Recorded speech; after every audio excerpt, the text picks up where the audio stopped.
Seattle Seahawks Today is presented by Magic Spoon, the taste of the cereal you grew up with, but actually healthy for you. You can save $5 off your first order at magicspoon.com/Seahawks. We appreciate Magic Spoon sponsoring today's video, which is a look at some potential players on the roster bubble in Seattle. 5 in total here, beginning with our number one guy. That is Alex Collins, the running back who played some, I guess, somewhat key roles in Seattle. Now, we've done other videos on roster battles and players who could be cut and roster projections, and I didn't include Alex Collins on some of those, and especially the roster projection one, many of you guys did not like.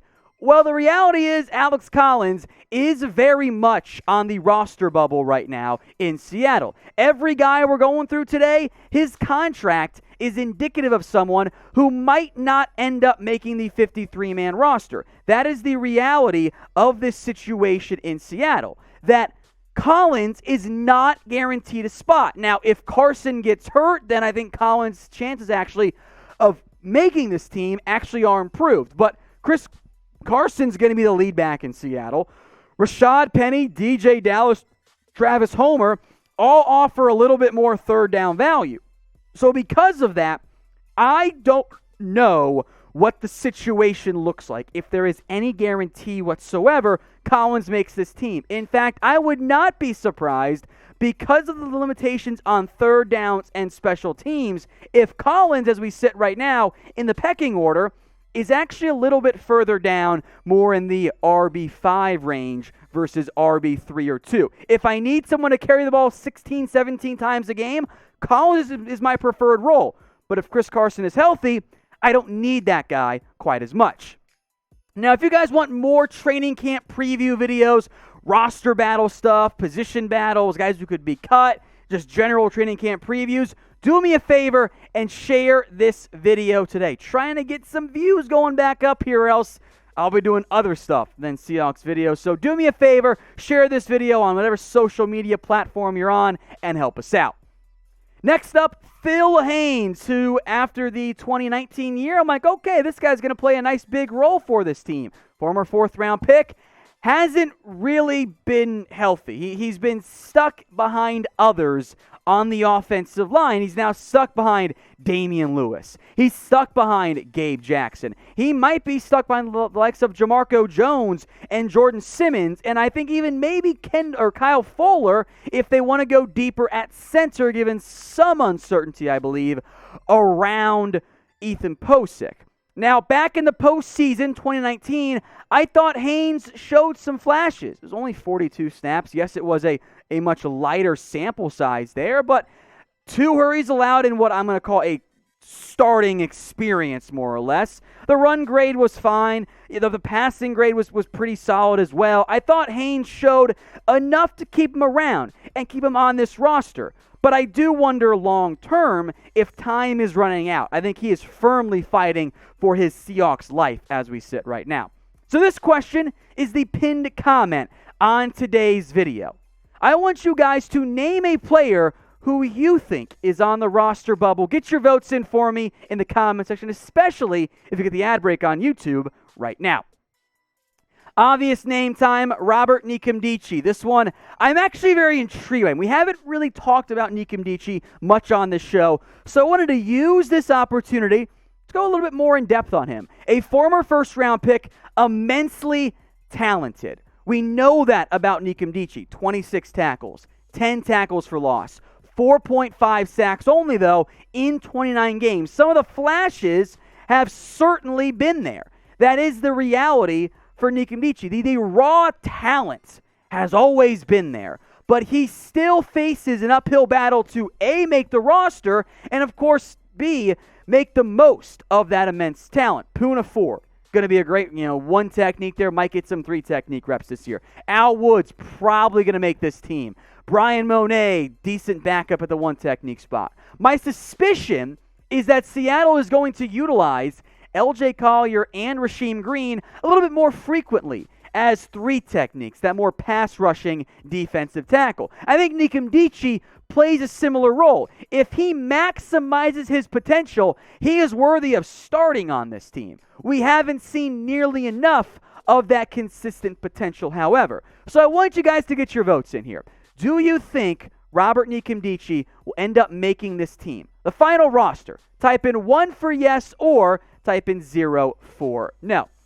Now, who here liked cereal as a kid? I know I did. I loved all the sugary, all the great breakfast food is super high in sugar, right? Even the donuts. As it turns out, however, the donuts aren't very good for us. The sugary cereal is not very good. Magic Spoon?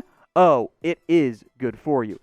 13 grams of protein, 4 net carbs, 0 grams of sugar. It's 140 calories per serving. It's actually good for you and tastes like the cereal we grew up with as kids. I had pretty much stopped eating breakfast because nothing tasted good. The healthy stuff tasted like cardboard, and the tasty stuff was terrible for me. Magic Spoon has changed that. Now I'm eating the most important meal of the day once again. I think you guys are going to love it. There's a lot of different flavors, and you can get $5 off your first order at magicspoon.com/Seahawks. There'll be a clickable link for you guys in the comment section and in the description, so go try them out. Try a box or 4 of Magic Spoon today. Again, it's magicspoon.com/Seahawks.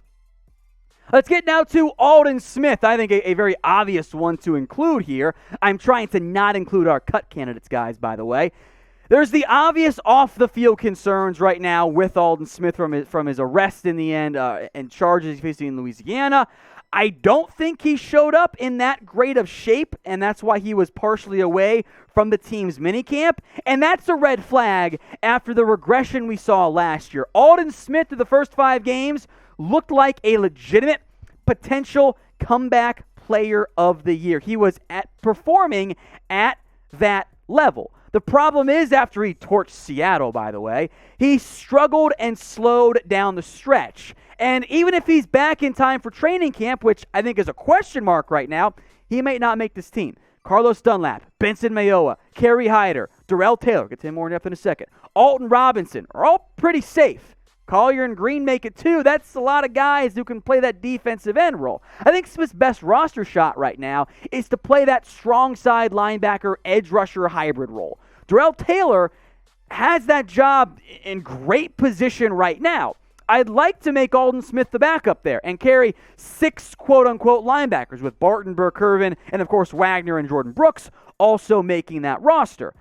I don't know if I can trust Aldon Smith. So he is very much a roster bubble candidate as we sit right now. So be honest with me. What do you think? Will Aldon Smith make the roster? Type in Y for yes, or you can type in N for no. Get your votes in right now. Next up, Pierre Desir, the cornerback this team picked up after he's been a bit of a journeyman in recent years. Flashes of nice plays, not consistent yet, however. Now, there's a big battle brewing at the cornerback position. Pierre Desir battling Tre Flowers amongst others. I actively tried to choose different players on this list versus what we did for our cut candidate video. Tre Flowers was on that list, along with Rashad Penny and others. All these guys, of course, are cut candidates, but I didn't want to do the same video twice. So different names, what we're going over with here, who could be cut. So check out our other list of names. It's on the channel. Look, the thumbnail, by the way, looks just like that one. And of course, you saw that if you're subscribed. Surely everyone watching right now is subscribed. So the cornerback battle, right? DJ Reed, Ahkello Witherspoon. I think those guys are borderline locks. Same with both nickel safety guys of Marquise player Ugo Amadi. I think Trey Brown makes this team. That's 5 guys. That leaves Pierre Desir, Demarius Randall, Tre Flowers, and some others. It gets things a little bit dicey in the end. Now, Desir's pass breakups, interceptions, 8 and 3 respectively, very intriguing. Got beat a lot. Allowed 77.4% of his targets his way to be completed. That's a bit of a red flag. That's a bit of an issue if you are the Seattle Seahawks. That's not something that you want to have happen. So because of that, it gets a little bit dicey in terms of whether or not he'll actually make the team. Of course, we'll let you guys know what ends up happening throughout training camp, hit that big red button and make sure you guys are subscribed today.